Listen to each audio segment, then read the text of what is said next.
folks, and welcome to another WSIB Truth Matters with Joe Machado on this beautiful Wednesday afternoon. Hope you're doing well.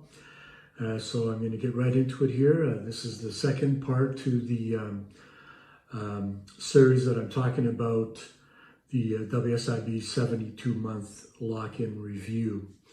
That's for those of you who have who are receiving a loss of earnings benefit or a partial loss of earnings benefit, which applies to injuries after January 1st, 1998. So yesterday in my video, I kind of provided an outline of the policy that I was going to be discussing and the various factors within that policy that the WSIB employs or considers when they're doing a 72-month lock-in review. So the 72-month lock-in review is basically a final review of the loss of earnings benefit. And at that point, at that review, the WSIB can either reduce it, stop it, or increase it, depending on a number of factors. And having been involved in this business for over 30 years, which obviously takes into account the time when Bill 99 came into effect back in January of 98, I have a pretty good understanding of how the WSIB looks at these matters. With my paralegal firm, we handle thousands of cases. And even to this day, there's still a lot of ambiguity as to how the WSIB goes about these reviews, what they consider, and whether or not the final outcome of their review is within the law. And that's why a lot of these outcomes of these reviews end up at the Workplace Safety and Insurance Appeals Tribunal. Even after 15 years of this policy or this piece of legislation being in effect. So, I shake my head all the time, and it just really never makes any sense to me how something that's so clear can be so manipulated to the detriment of the injured worker. It's beyond me. But anyway, at the latter part of this series, I'm going to talk about some notable tribunal decisions that I think you might find interesting, that are completely at opposite ends as to how the WSIB adjudicates its own law and policy and how the tribunal looks at it when actually overturning a lot of WSIB decisions. That's the scary part, really. Because for every decision that's overturned by the WSIB, that means that another injured worker like yourself is waiting to get some justice. And that wait can be months, years, and in most cases, it's years. And how can they undo the harm they did in the interim while you're waiting for this justice? Anyway, so I'll cover some of those tribunal decisions at the latter part of this series, but I want you to have a good understanding of what's required, what they look at, what the actual law states that they can look at. So in today's video, I'm going to talk about when the WSIB begins the 72-month lock-in review and what types of information and factors that they consider or are required to consider at that review. So basically it starts right around the time of the 67th month of your claim, during which LOE or partial LOE benefits would have been paid. And during that time, you were likely involved in medical rehabilitation program, labor market reentry services, or work transition services, as it's now called. And some of that may be ongoing at that 72-month review. And there are sections of the policy that address that. And I'm going to talk about that at tomorrow's video.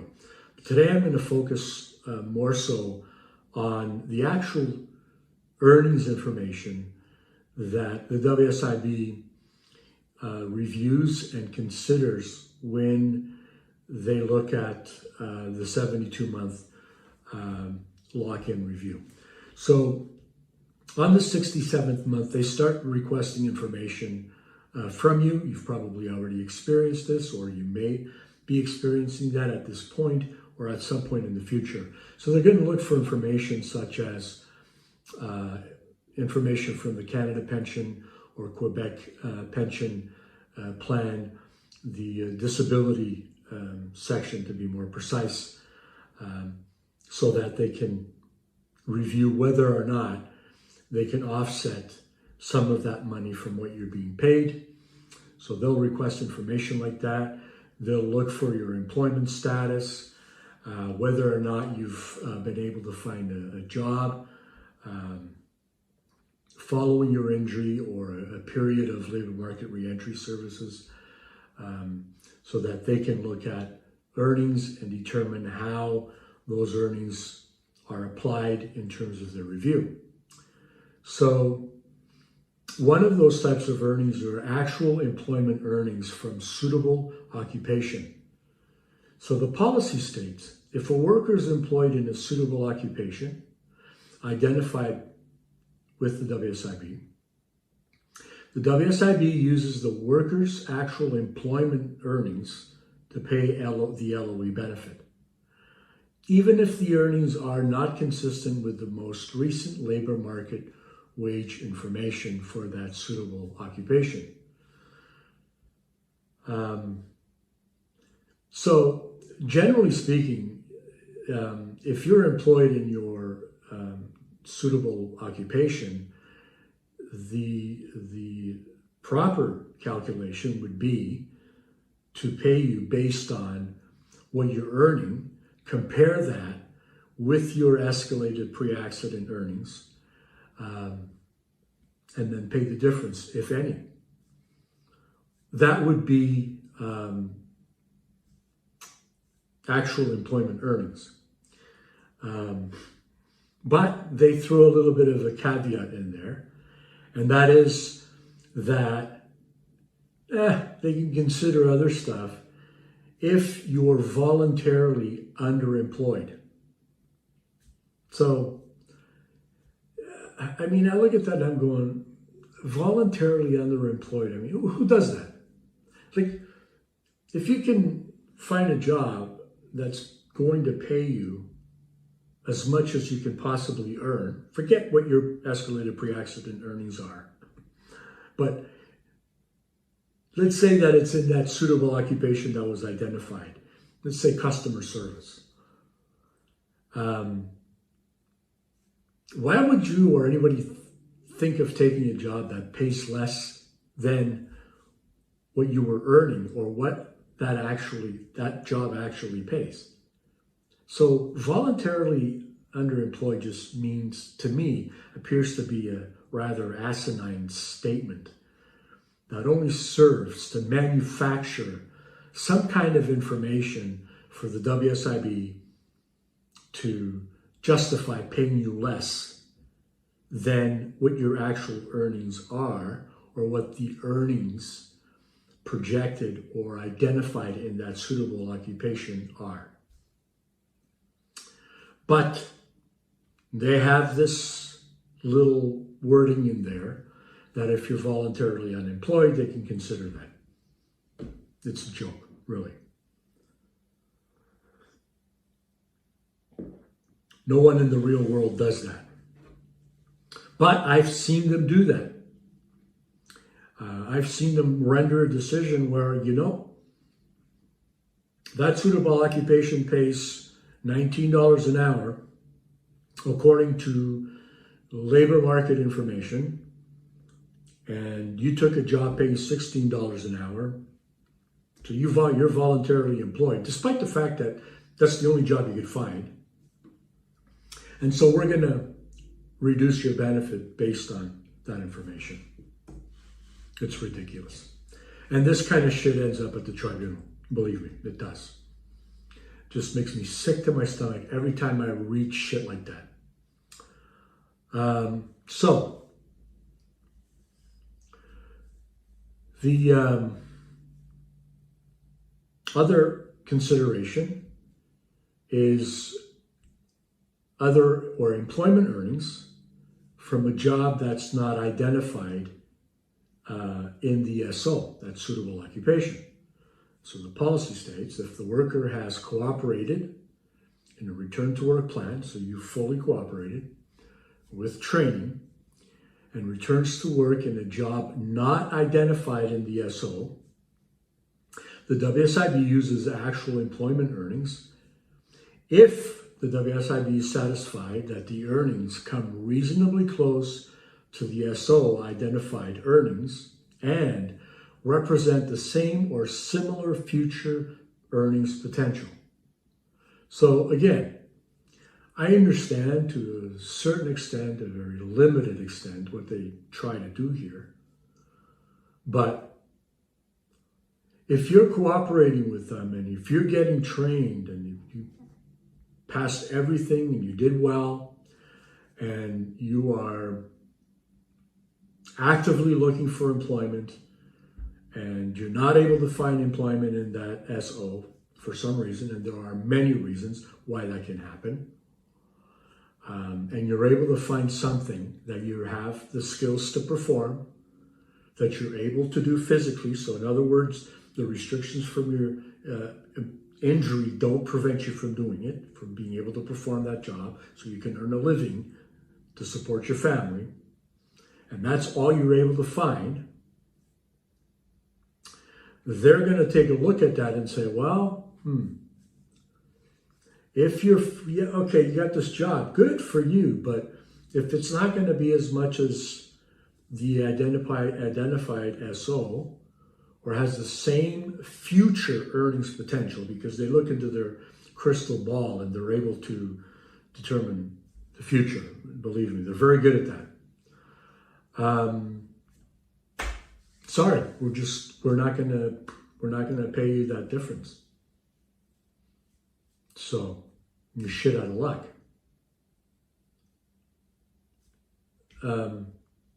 That's like adding insult to injury. You have a physical restrictions from an accident that you had at work that you didn't ask for. You fully cooperated, got retrained, you did everything they asked you to do, you went above and beyond. Job search. Can't find a job. So are you supposed to not accept a job that at least gives you some income? Or if they're not going to consider those earnings, as they suggest, should you quit that job and then go back to having no income and hopefully miraculously find something in what they've picked for you? It's asinine. People that live in the real world don't think like that, but they do. And this kind of shit ends up at the tribunal. And oftentimes their decisions get reversed because they use their crystal ball far more than what they should be doing, which is using logic, reality, and common sense.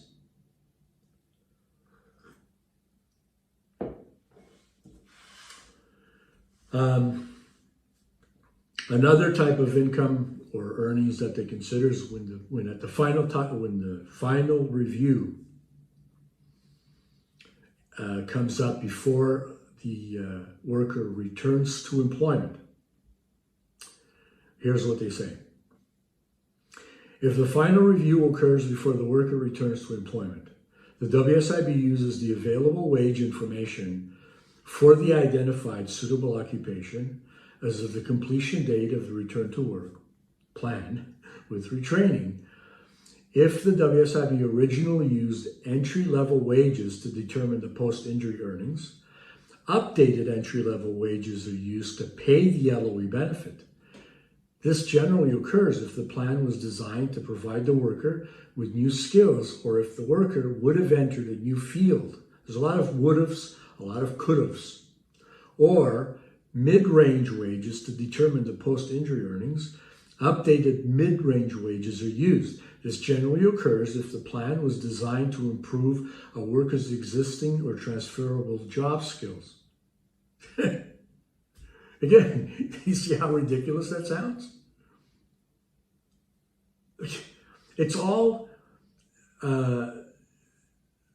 projections, and it goes contrary to the actual section of the Act, Section 43, where really, if that happens, if you're provided with a return to work plan with training, and you got all of these skills, and you're still not working, then it shall be assumed that the reason why you're not working is as a result of your injury and the effects of your injury. But they go into these entry-level wages, updated level wages,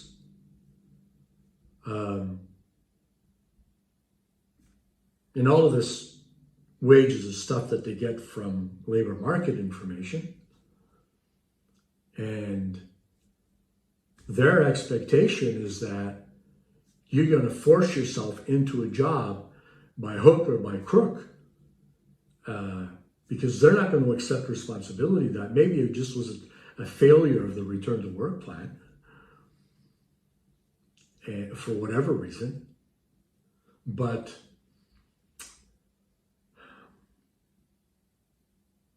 if that 72-month review comes up and is done, has to be conducted before you return to employment, if you don't meet with one of those criteria, God help you, they're just going to cut you off.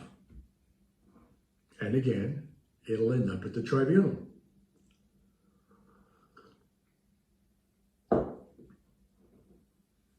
And the tribunal will promptly reverse it.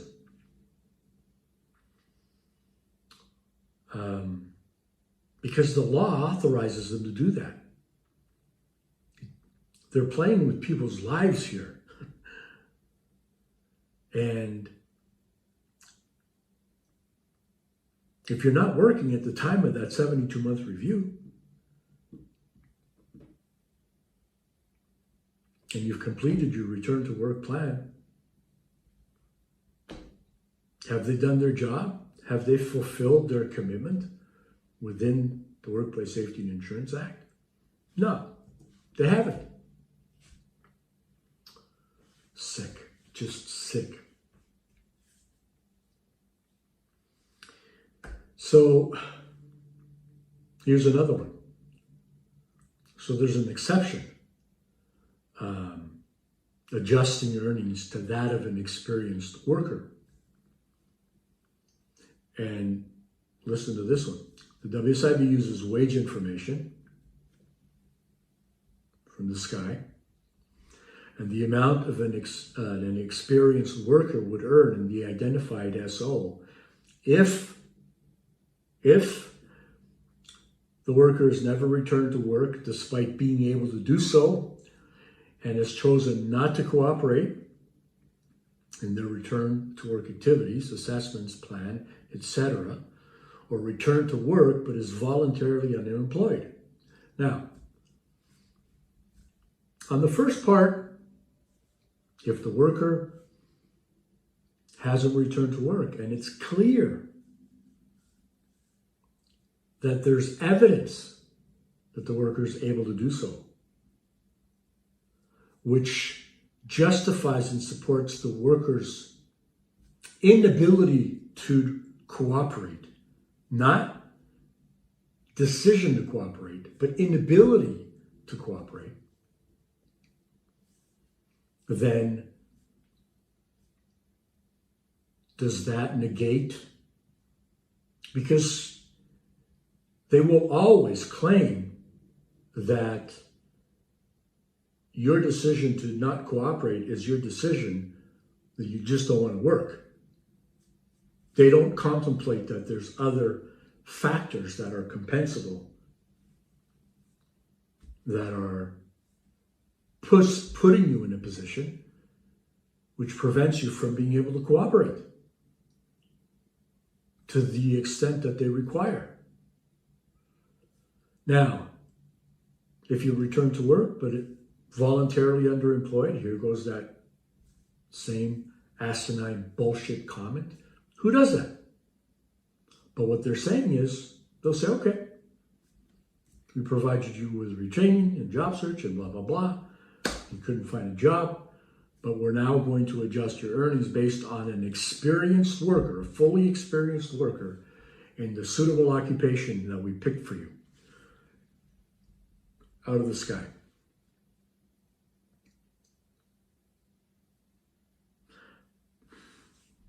Sick. And then they go on to say, where a worker has cooperated and is not working at the time of the final review, the LOE will not be calculated based on an experienced worker's earnings, but will be paid based on the SO identified earnings. And the explanation that they provide for that is the earnings of an experienced worker should reflect the level of earnings most likely achieved by those workers in the SO that had a full experience during the job, i.e., several years of experience in the job, in selecting earnings to reflect those of an experienced worker. The WSIB considers factors such as the age of the worker, in brackets, movement into a high-end wages may take many years, level of education and training provided by the return to work plan, the nature of the job, example, in some jobs, few workers are able to earn the high-end wages, and any other information that may be identified, that may identify wage levels, example, job rate. So any other information, just another blanket statement, just another out to screw you. And all of this, as you can see, is entirely based on projections and fictitious information. It's not based on reality. The reality is that if you're not working and they provided you with return to work services and you fully cooperated and went above and beyond and you're not earning, you should be receiving full benefits under Section 43 of the Workplace Safety and Insurance Act.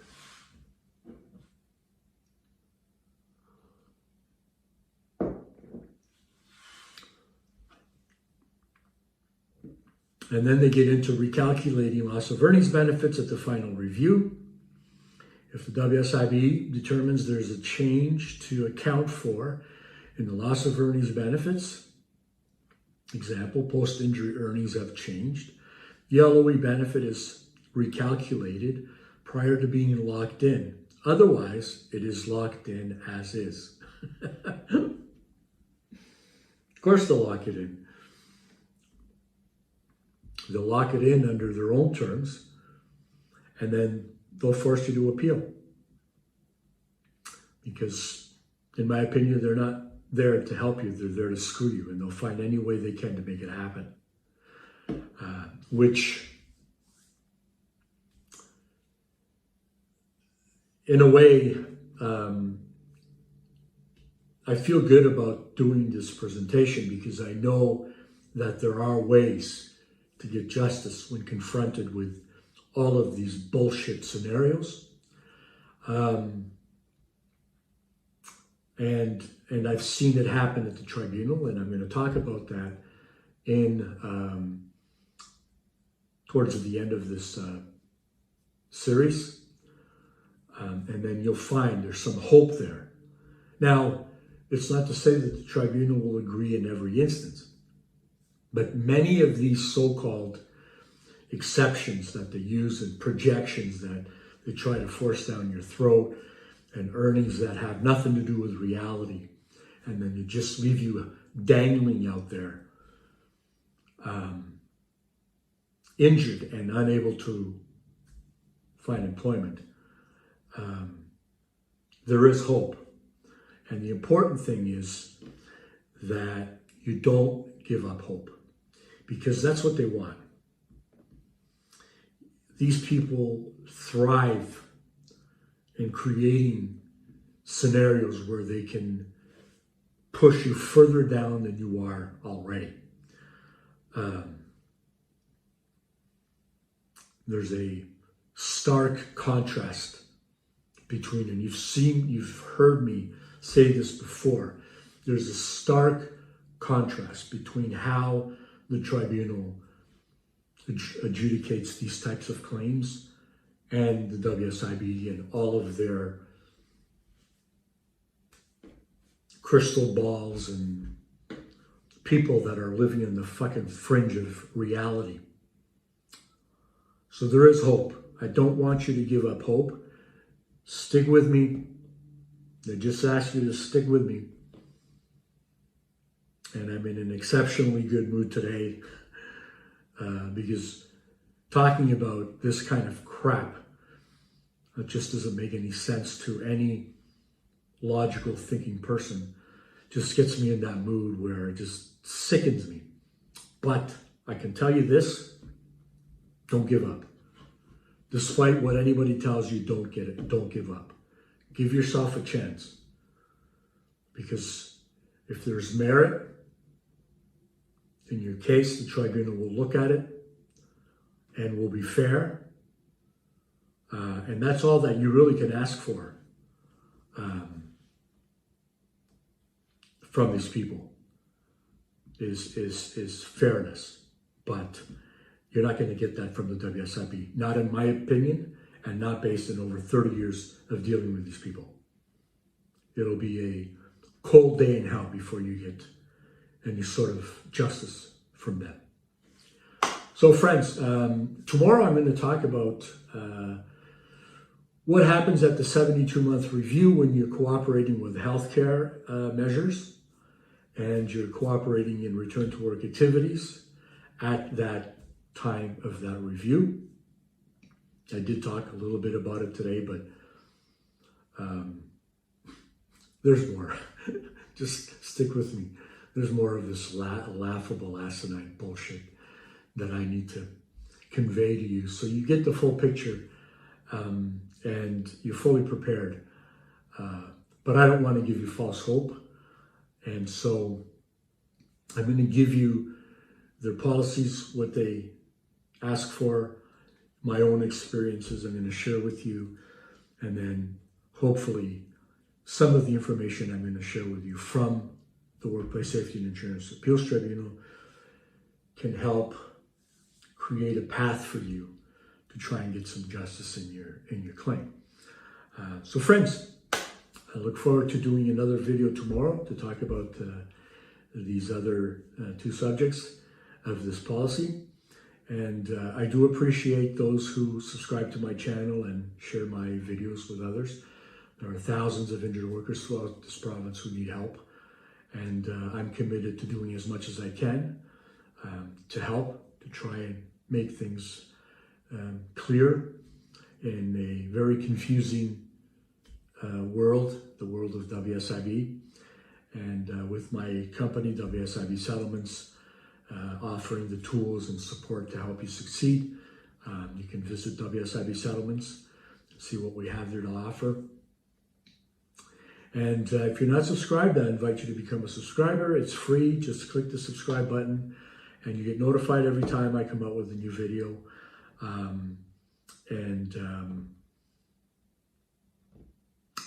I look forward to doing more videos because there's a whole lot of information that needs to be sent out to help people, because everything they do is just put up roadblocks when they really should be doing everything to help you get back to work, get back into productive living and being a productive member of society.